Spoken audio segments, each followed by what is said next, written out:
India गठबंधन की जो बैठक हुई बहुत पॉजिटिव हुई। देखिए कहावत है, न माया मिली न राम। नीतीश कुमार जी और हम लोग कोई नाराज नहीं है। जल्दी से जल्दी मैक्सिमम 15 से 20 दिनों में सभी राज्यों में सीटों का बंटवारा हो जाए। बिहार में सीटों के बंटवारे में भी आदरणीय लालू प्रसाद जी का ही चलना है।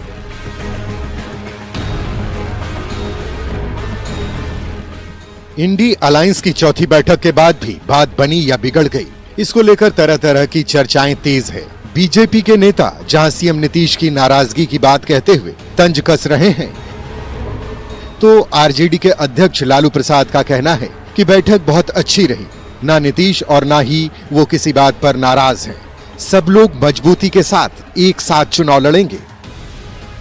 इंडिया गठबंधन की जो बैठक हुई बहुत पॉजिटिव हुई और कॉर्डियल एटमॉस्फेयर में हुआ। अब ये तय हो चुका है कि एकदम सीट का बंटवारा जल्दी से कर देना है और आगे इसको आगे तेजी से बढ़ाना है। ललन सिंह ये बिल्कुल 20 दिन में हो जाएगा बंटवारा। हाँ, ठीक बोले हैं। ये उतना तेजी से नीतीश कुमार जी और हम लोग कोई नाराज नहीं है। सब लोग एकजुट होकर के हम लोग काम कर रहे हैं। 19 दिसंबर को इंडी अलायंस की बैठक हुई, लेकिन ना तो 2024 में मोदी के सामने विपक्ष का चेहरा तय हो पाया और ना ही गठबंधन के संयोजक के नाम पर मुहर लग पाई। हालांकि 28 विपक्षी दलों की बैठक में जल्द से जल्द सीट बंटवारे का काम खत्म करने पर आम सहमति जरूर बनी। जेडीयू के राष्ट्रीय अध्यक्ष ललन सिंह का कहना है कि बहुत जल्द सीटों का बंटवारा हो जाएगा। सीट बंटवारे पर चर्चा हुई है और वो हुआ है कि जल्दी से जल्दी मैक्सिमम 15 से 20 दिनों में सभी राज्यों में सीटों का बंटवारा हो जाए। बैठक में तय हुआ कि 15 जनवरी तक ज्यादातर राज्यों में सीटें बांट ली जाएंगी, लेकिन इस सीट बंटवारे में कई पेंच हैं। ज्यादातर राज्यों में वहां की क्षेत्रीय पार्टी और कांग्रेस के बीच बात होनी है। इसके लिए कांग्रेस ने 5 वरिष्ठ नेताओं की कमेटी बनाई है। हालांकि ये कवायद आसान नहीं रहने वाली है। खास तौर पर कम से कम आधा दर्जन राज्य ऐसे हैं जहां सीट बंटवारे का पेंच बेहद जटिल है। हालांकि ये माना जा रहा है कि जिस राज्य में जो प्रभावी है वही गठबंधन की अगुवाई करेगा। मतलब जहां जो दल ताकतवर होगा वही बड़ी भूमिका निभाएगा। जैसे मध्य प्रदेश, छत्तीसगढ़ और राजस्थान में कांग्रेस बड़ी भूमिका में होगी। तेलंगाना और कर्नाटक जैसे राज्यों में भी कांग्रेस बड़े भाई की भूमिका में होगी। तमिलनाडु में डीएमके की बड़ी भूमिका होगी। उत्तर प्रदेश में समाजवादी पार्टी का रोल अहम होगा। पश्चिम बंगाल में टीएमसी फ्रंट सीट पर होगी और बिहार में जेडीयू आरजेडी को तवज्जो मिलेगा।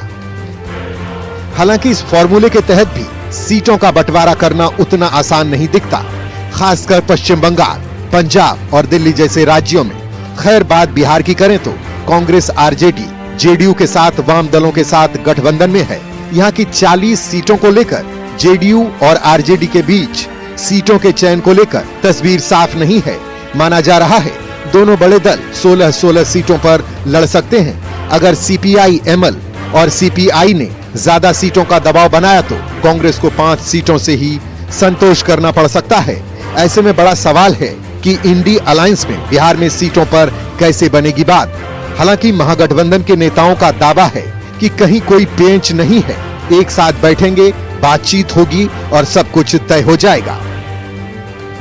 हमारे इंडिया अलायंस के पार्टनर ने तो सीट शेयरिंग पे बैठकर डिस्कशन भी किया और बहुत जल्द इसका रिजल्ट भी सामने आएगा और बहुत सहमति से, सबकी सहमति से सीट का बंटवारा शांतिपूर्ण और अच्छे तरीके से निपटा दिया जाएगा। इंडी अलायंस की 4 बैठकों के बाद भी पीएम फेस और संयोजक के नाम पर तो अब तक सहमति नहीं बन पाई है। देखना यह होगा कि सीटों के बंटवारे पर कब तक और किस हद तक बात बन पाती है। न्यूज 18 के लिए दिल्ली से अमितेश सिंह के साथ ब्यूरो रिपोर्ट।